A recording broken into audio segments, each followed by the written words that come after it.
ఇక్కడ మా మమ్మీ మా డ్యాడీ కోసము జొన్న ఇడ్లీ, ఇంకా రాగి ఇడ్లీ చేస్తా ఉంది. సో, అదెలా చేస్తుంది అనేది మీతో షేర్ చేసుకుంటున్నాను. ఎందుకంటే మంచి హెల్తీ ఇది. సో, దానికోసము. సో, 1 గ్లాస్ ఏమంటే ఉద్దిపప్పు తీసుకొని నానబెట్టేసుకున్నాము. దాని తర్వాత ఇదేమంటే యెల్లో జవర్ రవ్వ అనమాట.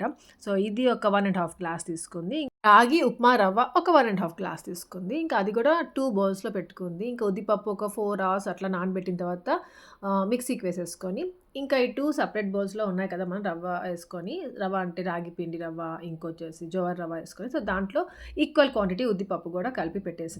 నైట్ ఇంకా అలానే పెట్టేసాము. రేపు మార్నింగ్ వేసుకుంటున్నాము. సో, రేపు మార్నింగ్ ఏమంటే కొద్దిగా సాల్ట్ వేసి దాంట్లో మిక్స్ చేసేసాము.